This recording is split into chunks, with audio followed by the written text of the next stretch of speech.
Hello everyone and welcome back to my Senate election prediction videos where I take a look at the Senate races going on across America in 2022 and give you my thoughts, analysis, and predictions on the race. And today we are looking at the Senate election in the state of Kansas, a seat currently held by the Republican Party and Senator Jerry Moran.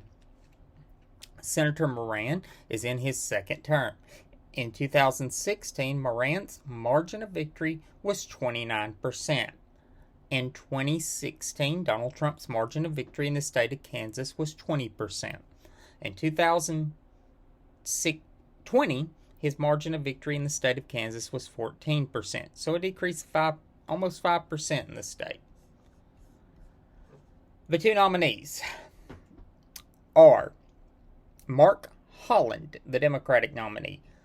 Mark Holland previously served as the mayor of Kansas City, Kansas. He was the only Democrat running in the primary that had served in elective office. It was a crowded Democratic field, and he won a competitive primary.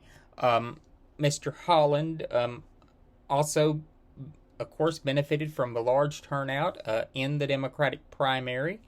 There was the abortion referendum that was on the ballot, and Kansas had its second largest turnout in state history for a primary. So it was a big deal in the state, the primary.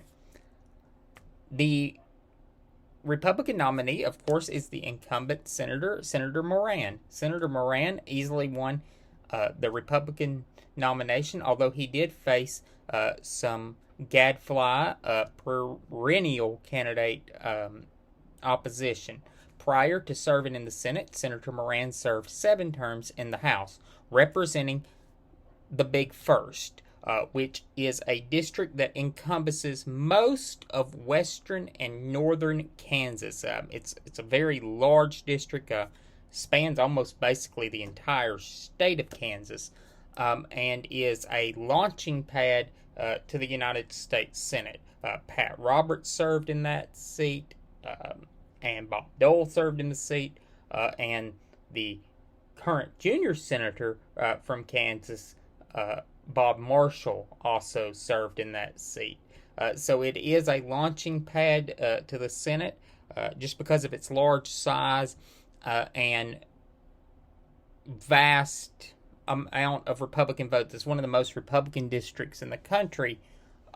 So it is often seen as a launching pad to statewide office, and particularly the United States Senate, and Senator Moran served there.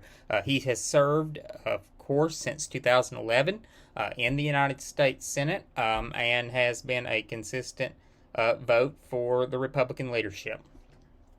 If you take a look at the ballots cast in the primary, about 64% were cast for Republicans and 35% were cast for Democrats. And of course, they had the very hotly contested issue of reproductive choice on the ballot, and it was a high turnout.